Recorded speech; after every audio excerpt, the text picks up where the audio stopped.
heavy tidings, for which I call upon the House and the nation.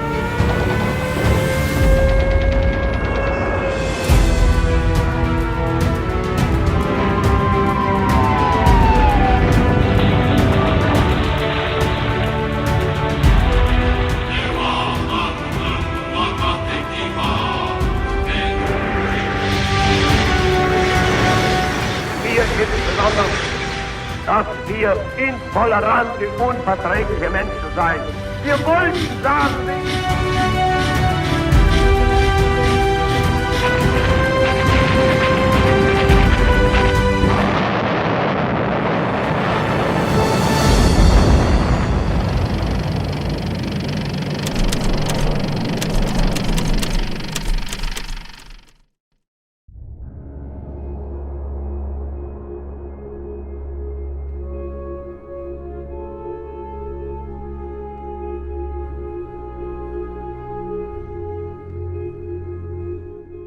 In the history of World War II, 1940 was a year of dramatic change.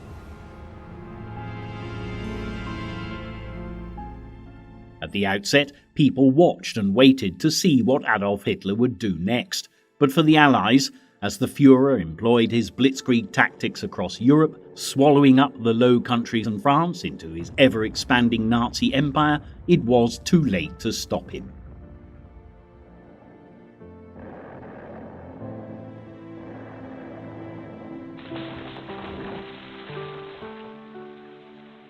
Next, Hitler turned his attention towards Britain, and as summer turned to autumn, the island nation quite literally had to fight for its survival. As everyone looked skyward, the Battle of Britain raged overhead until Hitler was finally forced to face defeat, at which point London bore the brunt of his anger. The Blitz saw Londoners relentlessly bombed night after night at the mercy of Hermann Göring's Luftwaffe. But the spirit of Great Britain, under the premiership of Winston Churchill, never faltered. With autumn giving way to winter, as you'll discover in Fighting Further Afield, the British not only held their ground on the home front, but were soon making headway in North Africa. And while Hitler's Italian ally Benito Mussolini edged his troops into Egypt, it was the Axis who suddenly found they had a fight on their hands. As countries around the globe began taking sides in the conflict, what began as a European war showed every sign of becoming truly global. While Japan joined forces with the Nazis, the Americans began sending aid to the British and took precautions to defend their country.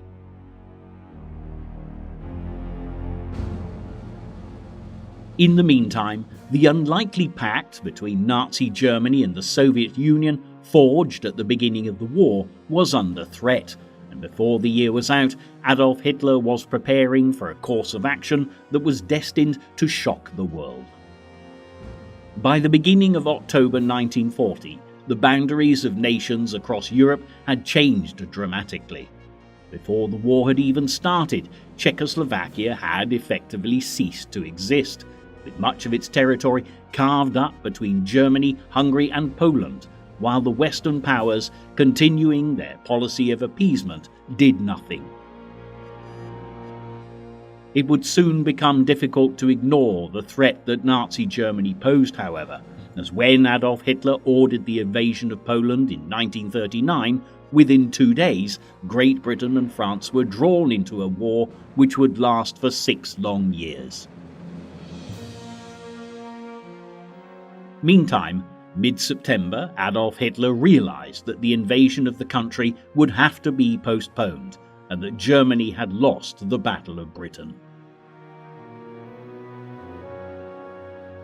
Although the Nazis would continue to bombard Britain's towns and cities during the Blitz, by the autumn of 1940, with most of Europe occupied by the troops of the Third Reich, Hitler had other matters to preoccupy him. He was keen to begin working on the ideologies he described in his autobiography Mein Kampf. This would draw his attention to the East, where, in his opinion, the 2 greatest evils in the world resided: the the Communists, and the Jews. In Mein Kampf, he had made no secret of his hatred of the Jewish race, and as early as 1922, he confessed, "Once I really am in power, my first and foremost task will be the annihilation of the Jews." By the beginning of October, it was clear that Hitler's determination to carry out earlier threats had not wavered, and in Poland, a country with the largest Jewish population in Europe, the horror of the Nazi master plan could not have been more evident. Prior to mass deportation to concentration camps, the Jews were collected into ghettos in the cities, and on October 3, 1940, Warsaw's Jews were instructed to move into what would become the biggest ghetto of all.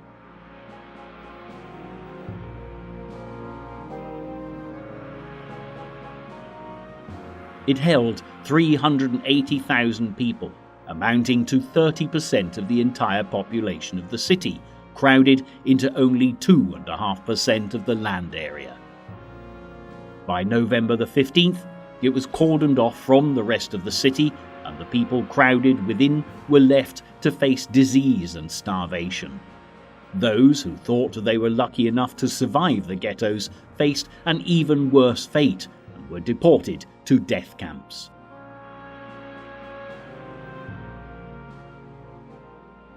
Although the public perception of the Holocaust is Hitler's attempt to eradicate the Jews, many other groups were also targeted. It was decided at a conference in Berlin to expel 30,000 gypsies from Germany and send them to Poland. Here they would be put into death camps such as Auschwitz, where they were cordoned off from the other prisoners. Heinrich Himmler, the chief of the Gestapo, took charge of their deportations and executions, and it's estimated that up to 500,000 gypsies were killed during the war, which was almost the entire gypsy population of Eastern Europe. In the Nazi concentration camps, prisoners would be given symbols to wear, which showed their status within the prisoner hierarchy, depending on race or religion, among many other factors. The gypsies were branded with black triangles and held the lowest status in the camps, along with the Jews, who had the identifying symbol of the star.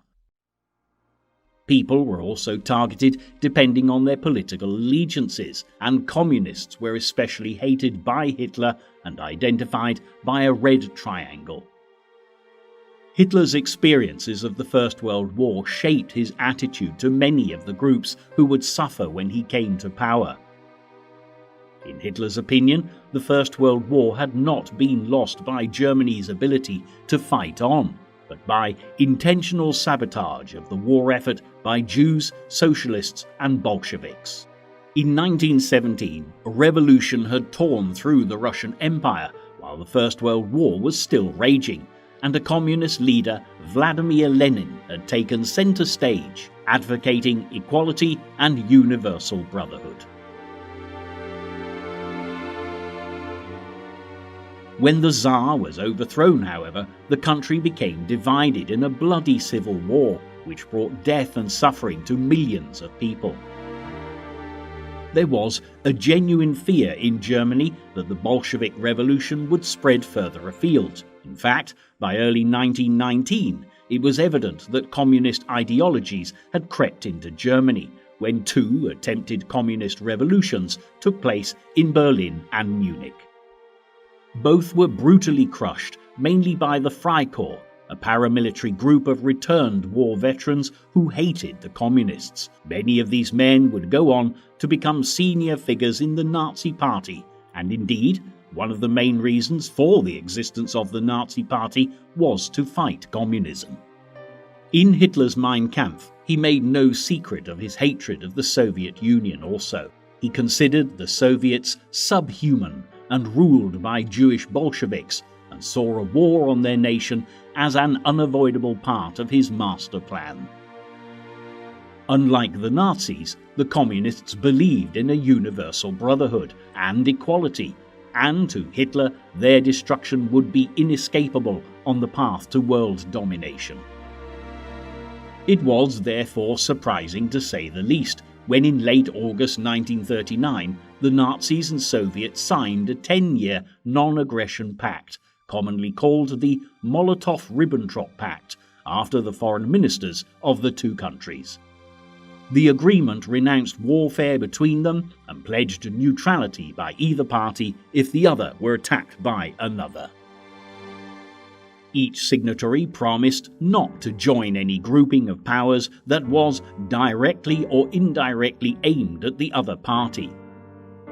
When the Soviet press broke news of the pact, it was met with utter shock worldwide, but it was only a ruse by Hitler, and it would not be long before he attacked his old ideological enemy.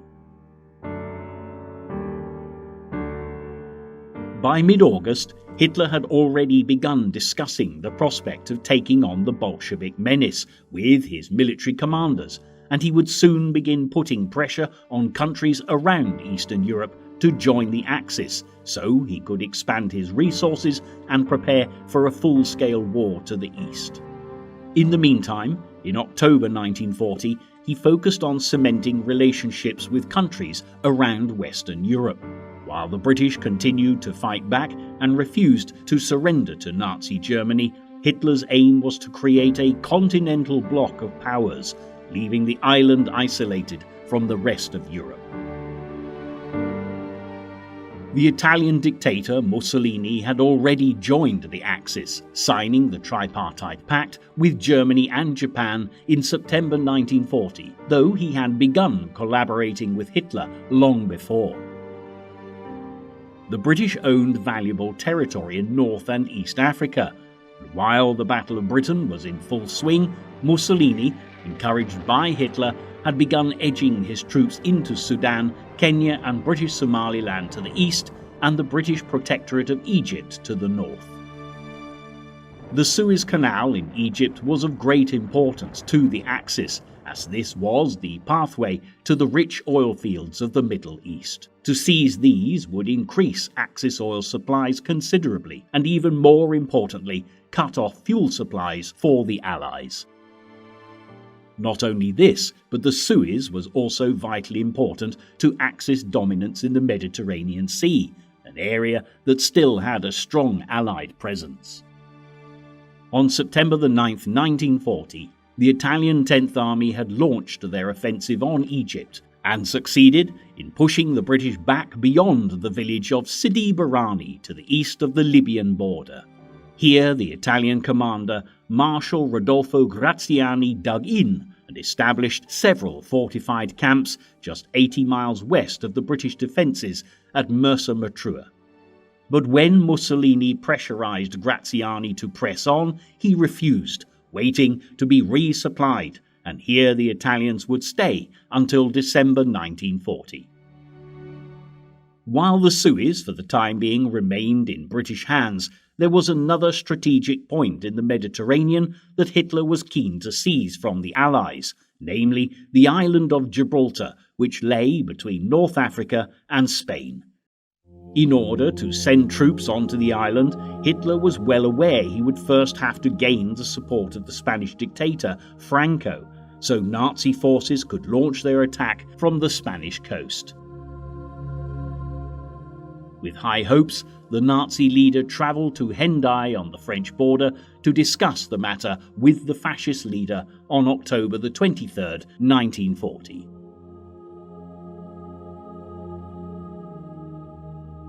During the Spanish Civil War, which began in 1936, both Italy and Germany had provided Franco with aid, sending planes to bomb cities, fighting for the Republican cause.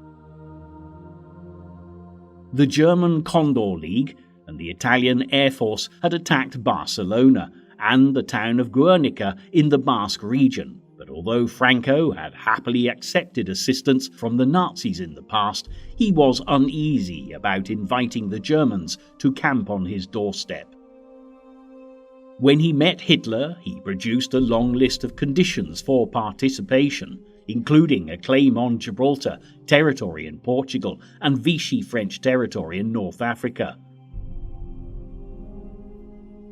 While Hitler hoped to consolidate relations with Vichy France, he had no choice but to refuse the Spanish leader. Nevertheless, Spain's supposed neutrality in the Second World War would not stop the country from providing the Axis with aid. The Spanish helped build observation posts around Gibraltar for German spies and allowed German U-boats to be resupplied at their ports and Italian bombers to refuel at their airfields. Members of the Spanish embassy in London even collected intelligence information for Berlin. Meanwhile, Hitler would be considerably more successful in forging an alliance with the French Prime Minister Marshal Philippe Pétain, who he met on October the 24th, just one day after his meeting with Franco.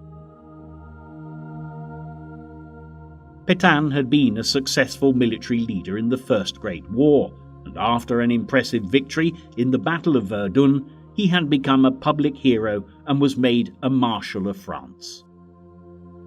But though Pétain was held in high regard by statesmen both at home and abroad, by 1940 public perception of him would change dramatically.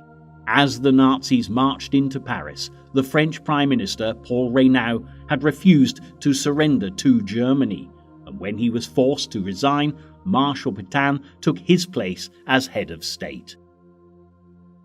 It was Pétain who signed the armistice with Germany on June the 22nd, 1940, which gave the Nazis control over the north and west of the country, including the entire Atlantic coastline. A new administrative centre was set up in the spa town of Vichy, and while Pétain tried to gain favour with the Nazis by accommodation and collaboration, both occupied and unoccupied France would suffer. Pétain blamed France's liberal democracy for the defeat of the country and set up a more authoritarian regime, changing the motto of the French Republic from liberty, equality and fraternity to work, family and fatherland, introducing many harsh measures to the country, including anti-Semitic laws. 6 days after the secret meeting with Adolf Hitler, on October the 30th, the French would realise the extent to which their new leader had betrayed them, as Pétain declared in a radio broadcast speech, "I enter today into the way of collaboration." It was clear that his alliance with Nazi Germany had been sealed. Although Hitler was now assured of the allegiance of Vichy France, old allies were threatening to undermine his plans for the Eastern Front. In preparation for the invasion of the Soviet Union, the German dictator had made moves to secure Balkan territory to the south of the Soviet border, where he hoped to create a waiting zone for his troops. On October 12th, Nazi soldiers were moved into Romania to secure the precious Ploiesti oil fields, which would be a valuable source of fuel for the Nazi war machine. It was a step too far for Hitler's Axis partner Mussolini, however, who deemed Romania as being within his sphere of influence. The fascist leader was infuriated when he heard the news and felt even more sidelined on hearing of Hitler's talks with Vichy France in late October. Increasingly frustrated with Germany's failure to consult Italy on military moves, he announced, "Hitler always gives me a fait accompli. This time I am going to pay him back in his own coin. He will find out from the papers that I have occupied Greece." Greece lay to the southern extreme of the Balkan Peninsula, and while British ships anchored in its ports and used the country to refuel, its collaboration with the Allies had concerned Mussolini for some time.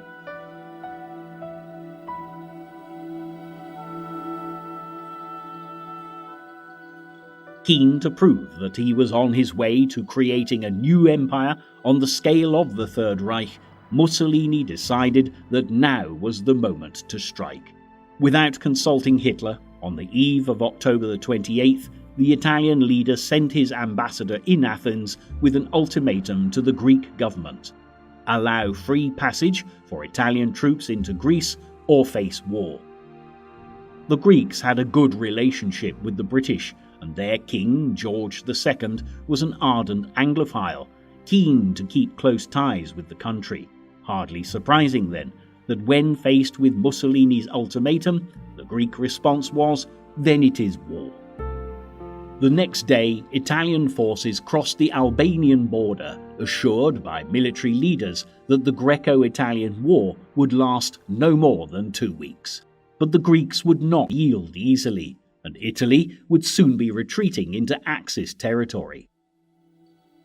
Meanwhile, as war tore through the peninsula, Hitler's hopes of ensuring that the Balkans remained a quiet waiting area before he attacked the Soviet Union had been dashed. While events unfolded on the continent, across the Atlantic Ocean, the United States of America was keeping a close eye on European affairs. In 1940, it was election year. President Roosevelt was attempting on the one hand to play down the possibility of America joining the war, and on the other, quietly trying to aid the Allies. In the interwar years, the American people were very hesitant to involve themselves in another distant war, having lost many young men in World War I. Nevertheless, while the Nazis continued to bombard Great Britain, Winston Churchill had sent delegates to America to plead for help, and Roosevelt felt compelled to assist those fighting the Axis. On September 3, 1940, Congress agreed to amend the Neutrality Act to allow munition sales to the British and French. 50 overage destroyers were sent to Britain in exchange for bases in the Atlantic and Caribbean, marking the beginning of America's moves towards belligerency. In another bold move, on September 14th, Congress passed the Selective Training and Service Act of 1940, which required young men to register with local draft boards. This was the first peacetime conscription in United States history, and by October 16th, as the Secretary of War Henry Stimson drew the first draft capsule, while the nation looked on, registration had begun.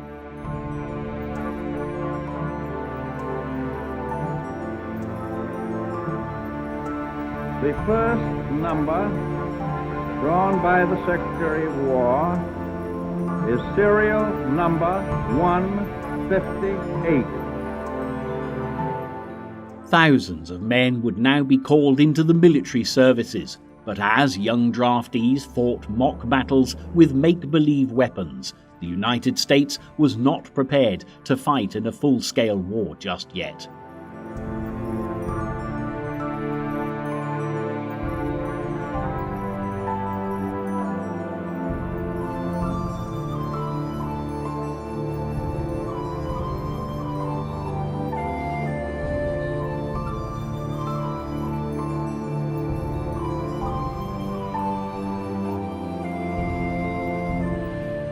Meanwhile, Roosevelt had a difficult tightrope to walk, with a presidential election due at the end of the year. Though there were those who supported intervention, many more supported isolation from the war. And if the president wanted to keep the public happy, he would have to find a way to please both parties. Roosevelt had not been eager to continue to a third presidency. He'd had 2 exhausting terms fighting the Great Depression in the 1930s and was now keen to retire. However, with war on the horizon, his conscience would not let him leave the political arena, and it was evident that the Americans were not willing to part with their president just yet.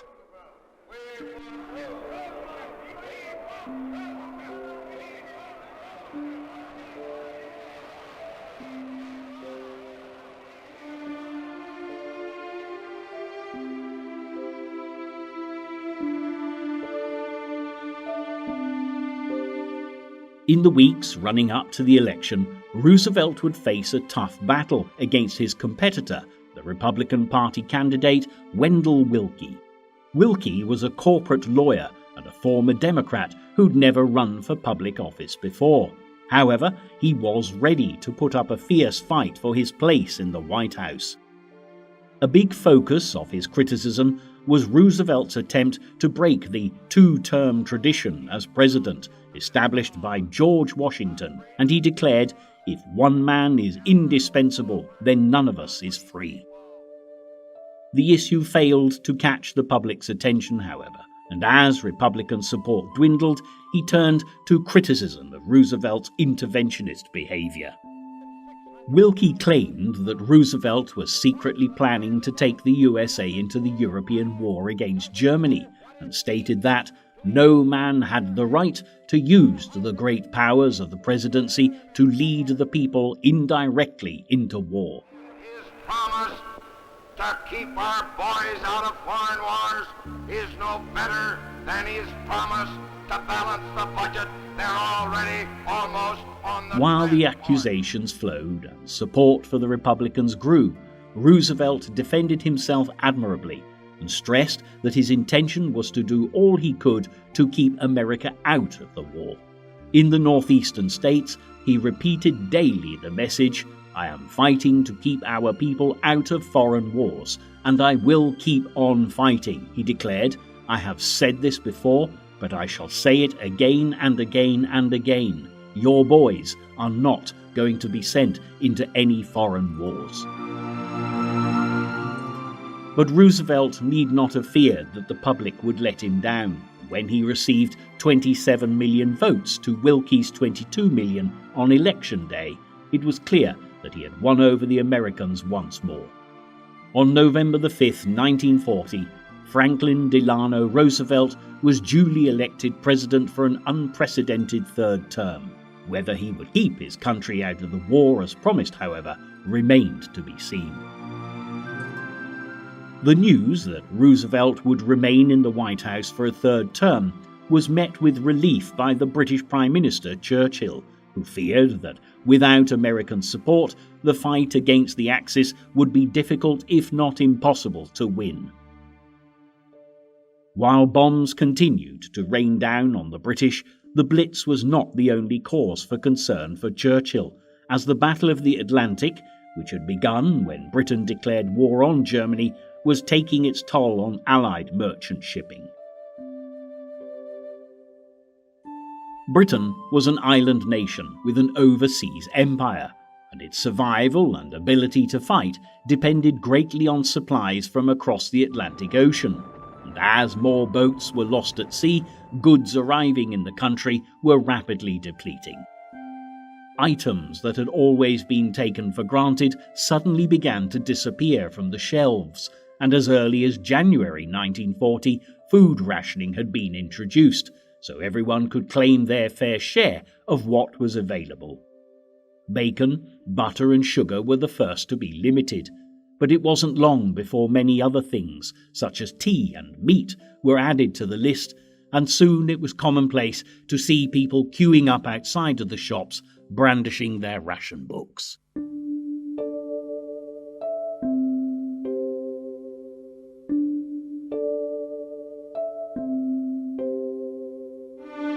Food wasn't the only thing to be rationed, however, and with limited amounts of fuel, petrol had been the first item introduced for rationing back in 1939.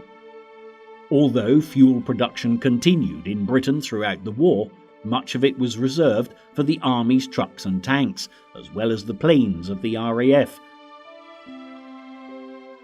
Bombers travelled long distances to Axis territory and needed a huge amount of fuel. With petrol in short supply, people were encouraged to use public transport rather than their own cars, and seeing horse-drawn vehicles rattling through the streets became a familiar sight again. Some, however, preferred using a more inspired method of getting about, and gas bags were occasionally used to supply cars with fuel. The fall of France in June 1940 had exacerbated the problem of getting supplies to the British Isles. With France beneath Nazi occupation, the German U-boats had direct access to the Atlantic from the western French ports of Brest and La Rochelle. This placed them a great deal closer to the convoy routes than normal, and effectively doubled their range and patrol times.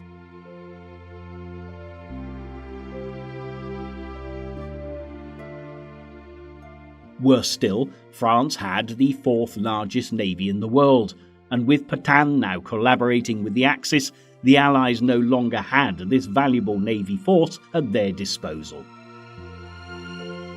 Meanwhile, the battles in Western Europe over the spring and summer of 1940 had taken their toll on British shipping. 6 destroyers were lost at the Battle of Dunkirk. A further 10 were lost in the Channel and the North Sea between May and July, and the Norwegian campaign had claimed 6. The fighting in Norway had ended just 2 weeks before the fall of France on June the 10th, and now freed up the U-boats that had been occupied with the Scandinavian battle. From this moment on, U-boat patrols swarmed into the Atlantic from the north, and while there were few Allied ships available to protect the convoys, the period from June to October 1940 was coined Happy Time by the German Navy. Using wolf pack tactics and launching operations from French bases, over 270 Allied ships were sunk during this period.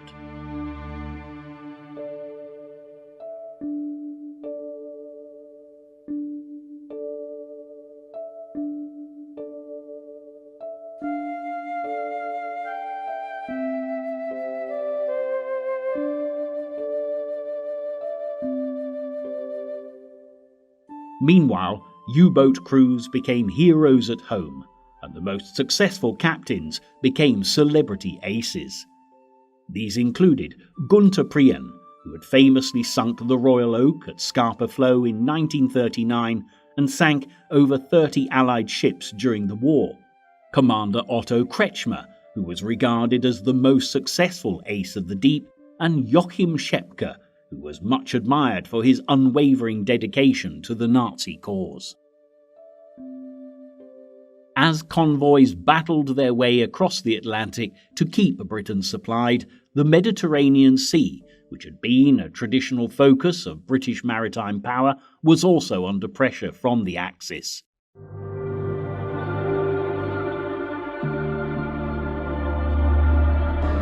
With Mussolini's troops now pressing into Egypt, it was vital to get supplies to the troops defending Allied territory.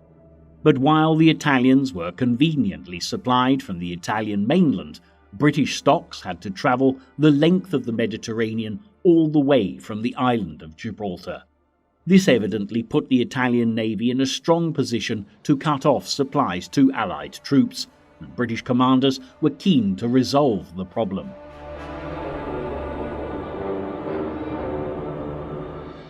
Back in 1935, when Mussolini had set his sights on creating a new Roman Empire and had marched his troops into Abyssinia in Africa, British military strategists had begun examining the possibility of an attack on the Italian naval base at Taranto. Later, during the Munich crisis of 1938, when Hitler threatened to seize Czechoslovakia, and the world had waited with bated breath to see if war would be declared, preparations for an attack on the Italian Navy had gathered pace. Admiral Sir Dudley Pound, then commander of the Royal Navy's Mediterranean Fleet, was particularly concerned about the Italian naval presence in the Mediterranean, and planned an attack which would eventually become known as Operation Judgment. Although the offensive had been postponed when Neville Chamberlain, then Prime Minister, appeared to have averted war with Germany, by 1940 preparations for the Taranto attack were once more underway. By the autumn of 1940, when General Graziani brought his troops to a halt at Sidi Barrani and British ships were freed up from action, the Allies seized the opportunity to strike. On November the 11th, RAF reconnaissance flights confirmed that the Italian fleet was in harbour and brought back photographs of the ship's positions for intelligence officers based on the carrier HMS Illustrious. By 9 p.m. that night, the first wave of 12 Swordfish biplanes were launched from the Illustrious, and a second wave of 9 followed an hour and a half later. Carrying a mixture of torpedoes and bombs, the aircraft succeeded in knocking out half the Italian battleship fleet in one night. There was also extensive damage to the docks and facilities, and the next day, licking their wounds, the Italian Navy decided to transfer those ships that had survived the bombardment to the port of Naples. In the meantime, the Royal Navy had greatly increased its control of the Mediterranean. It was the first all-aircraft naval attack in history, and would mark the beginning of the end for the battleship and the rise of naval air power. While the Second World War would eventually be drawn to fierce battles in the Pacific, this would increasingly be proven to be the case. The attack on Taranto was also groundbreaking for another reason. It had proven that air-launched torpedo attacks did not require deep water, as previously thought, and far away to the east, another Axis partner of Nazi Germany, the Empire of Japan, had watched the dramatic events at Taranto with great interest. Japan, like Britain, depended on supplies from overseas, and while the West, in particular America, condemned the country's war with China, the Japanese feared interference with their plans to build their own empire. The Japanese Admiral Yamamoto was particularly impressed by the offensive, and saw that if there was no option but to eventually fight America, they could cripple the US naval fleet before it left for eastern waters. The Taranto bombing would thus become the blueprint for Japan's attack on Pearl Harbor in December 1941.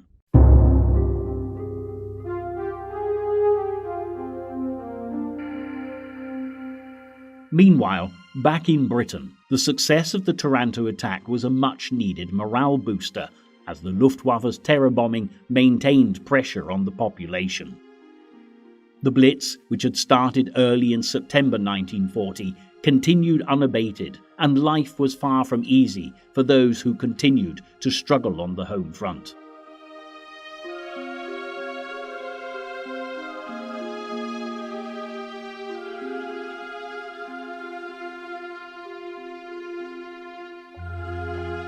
The man determined to use air attacks to crush British morale was Field Marshal Hermann Göring, who was second in command to Adolf Hitler and the highest-ranking officer in Germany.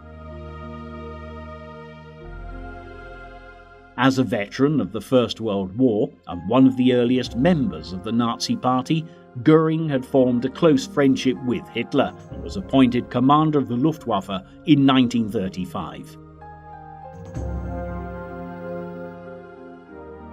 With aircraft boasting the latest military developments, there was no doubt that the Luftwaffe was one of the most powerful air forces on the globe by the outbreak of the Second World War, and convinced of its superiority, the Field Marshal had proudly announced, "If an enemy bomber reaches the Ruhr, my name is not Hermann Göring."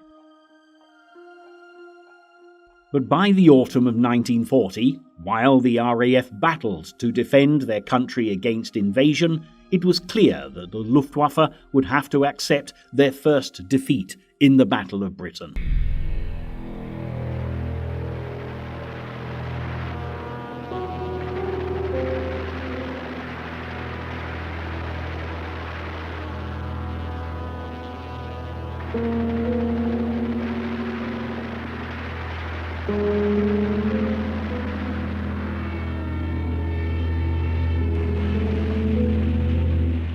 Nevertheless, Göring was eager to maintain some of his prestige, and proving that the Luftwaffe were a force to be reckoned with, began a terrifying aerial bombardment of the country.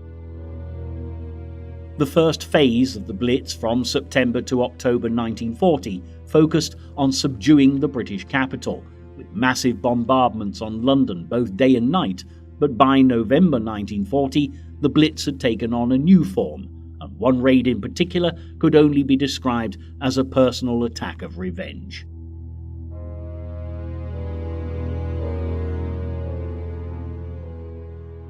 While the Luftwaffe targeted Britain, the RAF had also begun to do its fair share of damage, attacking towns and cities around Germany. But on November the 8th, they went one step too far as Adolf Hitler was concerned.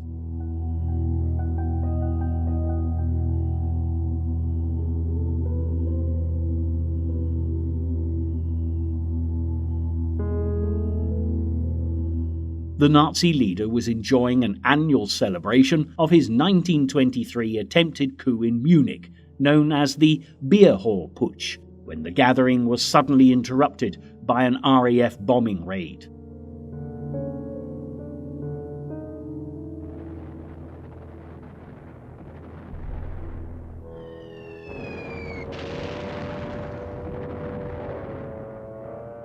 The Führer was incensed and determined that an attack on the capital of the Nazi movement would not go unpunished. He ordered Göring to launch Operation Moonlight Sonata.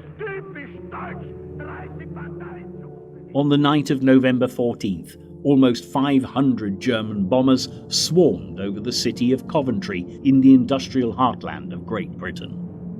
Before its inhabitants were aware of the terrible fate that awaited them, thousands of incendiary bombs were unleashed on the streets below. Wave after wave of aircraft indiscriminately dropped their lethal payloads on the city in relays until Coventry was completely engulfed in flames.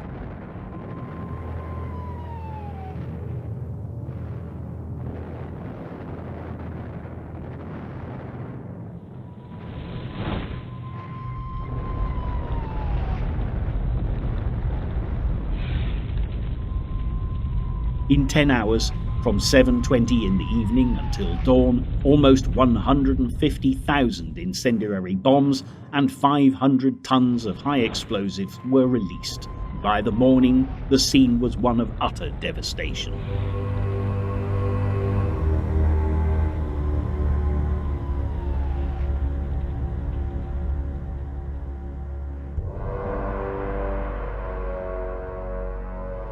Transport systems, gas and water mains had been destroyed, and more than 60,000 buildings had been obliterated.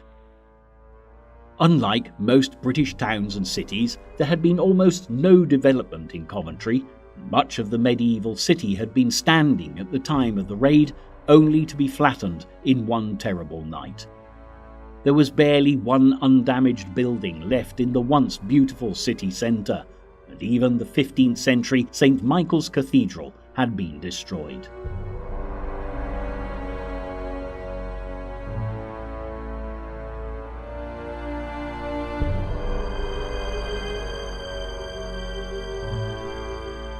As a cloak of smoke and drizzle hung over the city, the next day people wandered about dazed, taking in the tragic scene of destruction, which was all that remained of their city. Meanwhile, as the rest of the country awoke to hear the terrible news, within hours of the all clear, the British Home Secretary, Herbert Morrison, arrived and was soon joined by King George VI, who made an unannounced visit to give moral support to the destitute citizens. The biggest tragedy of all was the loss of life, with initial reports suggesting that up to 1,000 people had died. 400 were so badly burnt that they could not be identified. Hundreds of women and children were among them, and as more bodies were pulled from the rubble, by November 20th, the first mass burial took place, to be followed by another 1 week later.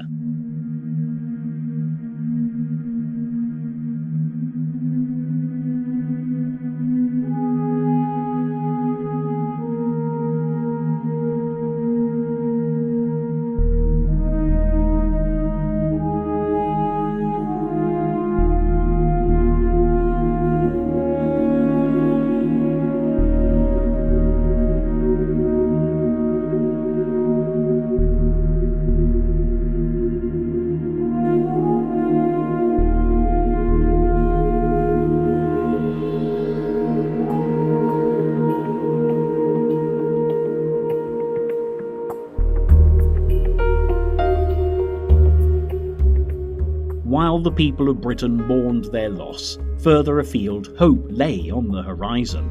Following the Italian advance in North Africa, General Archibald Wavell, the commander of the Middle East Command, had ordered preparations for a British counterattack, and the period of relative inactivity in the region was about to come to an end. On December 7, 1940, the commander of the Western Desert Force, Lieutenant General Richard O'Connor, was ordered to commence Operation Compass and attack the Italians based at Sidi Barrani. One of the weaknesses of the Italian defences around the village was that their forces were split up among several fortified camps in the vast desert, spaced widely apart in a chain.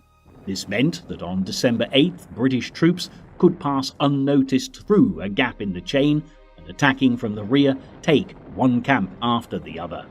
On December 10th, Allied forces were in position, blocking the south and southwestern exits to Sidi Barrani, and after launching an attack on the Axis troops, by the evening of the 11th, all resistance had ceased and the Italians had surrendered. From here, O'Connor's troops would go on to take Salum, Halfaya and Fort Capuzzo in Libya, and by December 15th, all Italian forces had been pushed out of Egypt or were prisoners. It was a black moment for Mussolini, not least because the Battle of Greece was faring little better, and not only had the Italians been pushed out of Greek territory, but by mid-December, a quarter of Italian-occupied Albania was under Greek control. Hitler, meanwhile, had little time to concern himself with Mussolini's disastrous attempts at expanding the Italian Empire, and was busy setting in motion his plans for the Eastern Front and strengthening control of the Balkans. The regent of Hungary, Miklos Horthy, had entered into negotiations with Hitler as early as 1938, and while the communists loomed close to the border of his country, he saw the Nazis as the lesser of two evils. On November 20th, 1940, Horthy committed his alliance to the Axis to print and signed the Tripartite Pact. Just 3 days later, on November 23rd, Romania followed suit, and then Slovakia. With these three nations all firmly beneath his sphere of influence, Hitler had created a northern Balkan tier along Russia's southern flank. Within weeks, ignoring all attempts by his most high-ranking officers to dissuade him, the Nazi leader confirmed his plans to invade the Soviet Union, codenamed Operation Barbarossa, and a date for the invasion was set for May the 15th, 1941. As Hitler moved inexorably towards a showdown with his nemesis, the Soviet Union, and 1940 ended, on December 29th, President Roosevelt delivered one of his famous fireside chats to the American public. The speech marked a definite decline in the isolationist policy of the United States, and it seemed that American intervention was approaching ever closer. While more nations had been drawn to the side of the Axis, Roosevelt warned the Americans of the risks that the Tripartite Pact posed, describing it as an unholy alliance of power to dominate and to enslave the human race.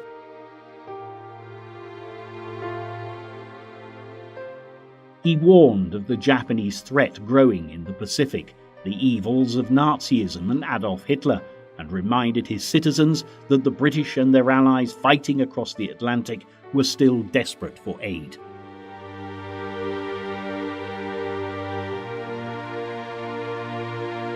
"We must be the great arsenal of democracy," Roosevelt stated. "For us, this is an emergency as serious as war itself."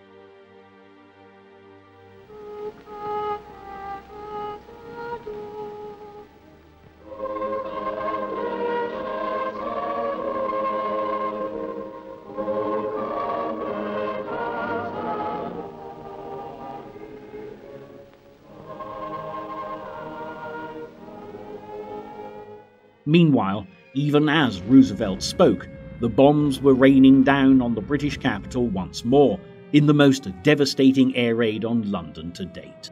It was only 4 days after Christmas. Germany had commenced their bombardment with renewed enthusiasm, creating a vast firestorm which would be called the Second Great Fire of London.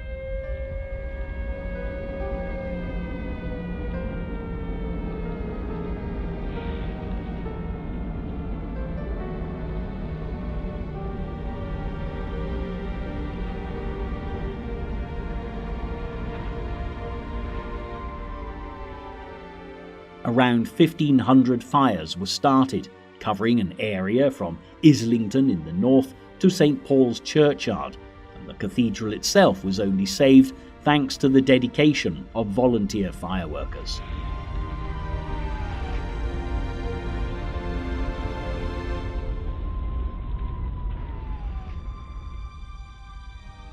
During all the destruction, vital water mains were shattered, so firefighters had to combat the mud and slime of the Thames River to feed their hoses. The Nazis had chosen a night when the river was at its lowest ebb on record, making the task even harder.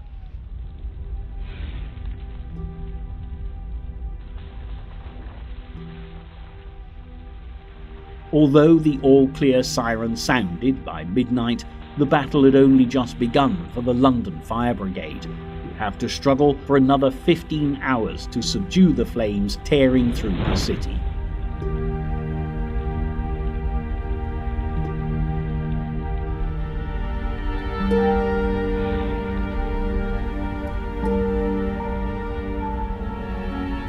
While the capital of Great Britain was engulfed in turmoil, there was no doubt that the battle against the Axis was far from over, but for the new year promised many changes in the theatre of conflict, and though the struggle on the home front and overseas would continue for a long time yet, the events of 1941 would bring hope to those still fighting Adolf Hitler.